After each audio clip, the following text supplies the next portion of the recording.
Hola, estimados hermanos. Un saludo afectuoso y bendecido en el nombre de Cristo, en el nombre de Dios les saludo y les doy la bienvenida a todos, también a la familia, a las visitas, a los amigos que seguramente estarán observando también y participando de esta predicación.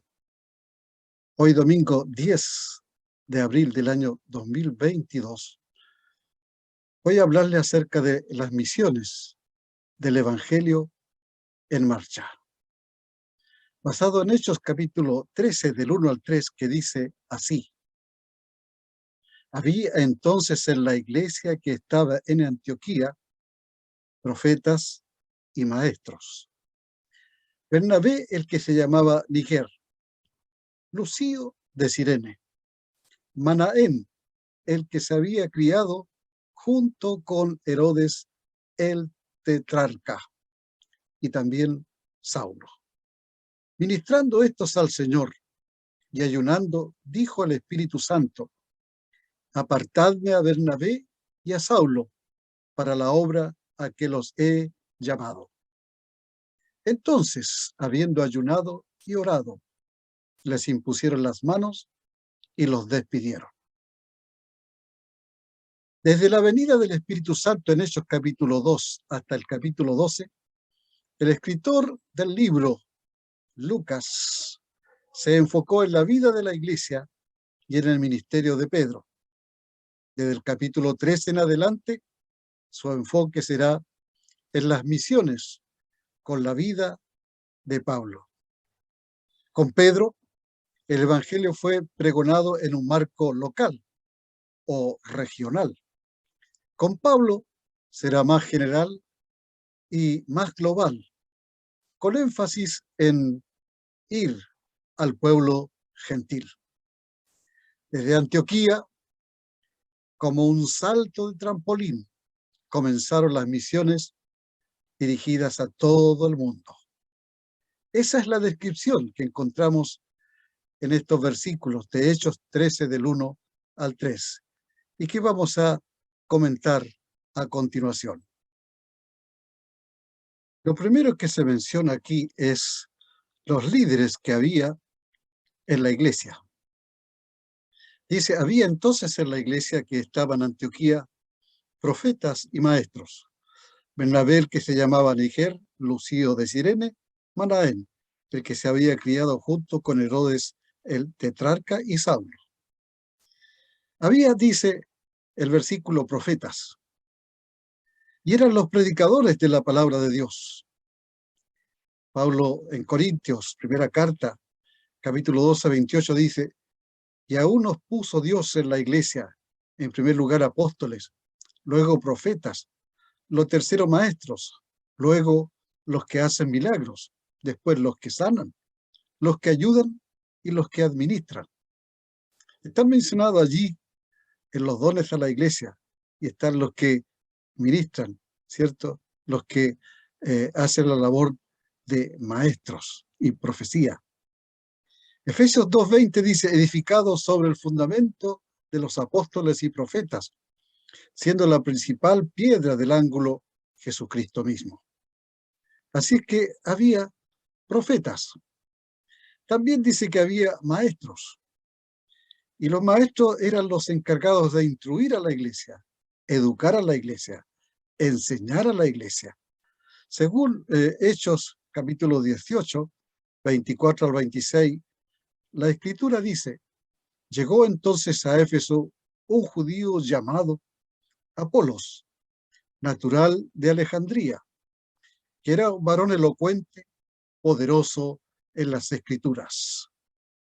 Este había sido instruido en el camino del Señor y siendo de espíritu fervoroso, hablaba y enseñaba diligentemente lo concerniente al Señor, aunque solamente conocía el bautismo de Juan. Y comenzó a hablar con denuedo en la sinagoga, pero cuando le oyeron Priscila y Aquila, le tomaron aparte y le expusieron más exactamente el camino de Dios. Los profetas, y aquí este matrimonio, Priscila y Aquila, hacen la labor de maestros para enseñar a un joven lleno de vigor y de entusiasmo y que predicaba la palabra de Cristo, la palabra del Evangelio. Hoy día, ambas funciones son realizadas por los pastores, quienes predican, los pastores que también enseñan, los pastores que también guían a los creyentes y a toda la iglesia por el buen camino, por el buen testimonio, por la buena conducta, por la buena ética y por la buena moral. Pero esto no significa que otros creyentes sabios no puedan predicar. Sí, también pueden predicar y también pueden enseñar. Pero esta función, esta tarea, tiene obviamente una principal responsabilidad a los líderes que son los pastores, quienes profetizan la palabra y quienes enseñan la palabra. Segundo, las tareas que realizaban en la iglesia. Dice el versículo 2, en la parte A o en todo el texto, ministraban estos al Señor y ayunando, dijo el Espíritu Santo, apartadme a Bernabé y a Saulo para la obra a que los he llamado. El versículo dice que ellos ministraban, era lo que hacían.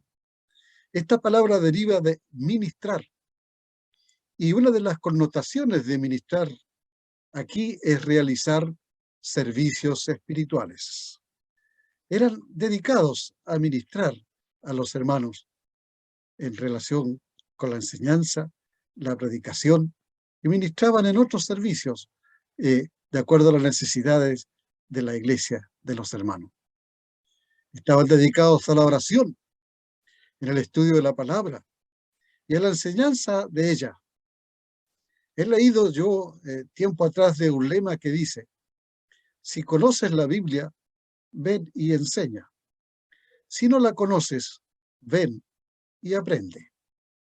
Pablo nos orienta, cuando escribe las cartas, nos orienta a usar el discernimiento, porque dice, hay ministros buenos y hay ministros infieles. Lo dice en Filipenses 1:15 al 17. Dice, algunos a la verdad predican a Cristo por envidia y contienda, pero otros predican de buena voluntad. Algunos lo anuncian o anuncian a Cristo por contención, pero los otros por amor, sabiendo que estoy puesto para la defensa del Evangelio. Es lo que escribió Pablo. Ellos ministraban tal como Cristo enseñó: dar pescado y no la serpiente, dar el pan y no la piedra. Como Pablo también escribió en 2 Corintios, versículo 4, en la segunda carta de Corintios, capítulo 4, versículo 2, ni adulterando la palabra de Dios, dice, sino por la manifestación de la verdad. Entonces, mire lo que dice, que ellos ministraban. Lo segundo que hacían, aquí ellos ayunaban. Ayunar es no comer. Puede ser un ayuno completo, sin comer ni beber agua. Puede ser completo de un día entero, o puede ser un periodo de tiempo. Puede ser parcial, un mediodía, o no comer, pero sí beber un poco de agua. El acto de ayunar está prescrito en la Biblia. La Biblia menciona los grandes personajes que practicaron el ayuno o ayunaron. Moisés menciona la escritura que ayunó. Elías ayunó. Daniel ayunó. Y Cristo también lo hizo durante 40 días y 40 noches, según Mateo capítulo 4, versículo 2. Pablo, después del encuentro con Cristo, camino a Damasco, ayunó, dice, 3 días. Y lo dice Hechos capítulo 9, versículo 9. Fíjese que se han escrito libros sobre esta práctica de ayunar. Y bueno, los pastores debemos enseñar a practicar el ayuno dentro de la iglesia, ¿ya? Y hacerlo correctamente. Se ayuna cuando la persona debe someterse a exámenes. Se ayuna cuando se está enfermo. Se ayuna después de una suculenta comida, ¿ya? Se ayuna para hacer presiones políticas o para hacer presiones laborales, o más bien es una huelga de hambre el hecho de no ayunar en el campo cierto de la humanidad. El ayuno del creyente debe ser con oración. Es lo que hizo Jesús y Él es nuestro ejemplo. Él ayunó y así también nosotros debemos ayunar y orar. Cuando uno ayuna y realiza oración, es la sensación más íntima de estar en la real presencia del trono de la gracia de Dios. Cuando uno ayuna, es el instante en que uno puede hacer un examen introspectivo de su estado y de su condición delante de Dios. Cuando uno ayuna, es realizar una terapia de sanidad interior. Debemos aprender a respetar y obedecer a los que ministran. Y se respeta a las autoridades seculares, se respeta a las autoridades políticas, se respeta a los que son gobernantes. En la iglesia, con mayor razón, debemos respetar a los que ministran las cosas del Señor en lo espiritual. Al mismo tiempo, debemos practicar el ayuno y la oración. Así nuestra vida se edificará mucho más en lo espiritual. Lo tercero que enseña este pasaje bíblico es que los embajadores que envía la iglesia, dice el pasaje en el versículo 3, entonces, habiendo ayunado y orado, les impusieron las manos y los despidieron. Un llamado, ¿cierto? Los llamados, mejor dicho, no fueron llamados por la iglesia ni por los hermanos en la fe, sino que fue una acción del Espíritu Santo. El Espíritu Santo les ordenó. Esta expresión nos dice que el Espíritu Santo es una personalidad divina, la tercera persona de la Trinidad. El Espíritu Santo es la promesa cumplida de Cristo que había dicho, el Espíritu a quien el Padre enviará en mi nombre, Él os enseñará todas las cosas y os recordará todo lo que yo os he dicho. En Juan 14:26. Aquí el Espíritu Santo tiene la autoridad para elegir a los embajadores y al mismo tiempo tiene la autoridad para ordenar a la iglesia. Más adelante, en el segundo viaje misionero de Pablo, el Espíritu Santo le prohibió hablar en Frigia y Bitinia, en Hechos 16, versículos 6 al 7. Y luego les ordenó el Espíritu Santo, a través de una visión, que vayan y ayuden a Macedonia. El llamado fue, pasa a Macedonia y ayúdanos. Lo dice Hechos 16:9. Note cómo el Espíritu Santo, como persona, manda, ordena. Él los llamó.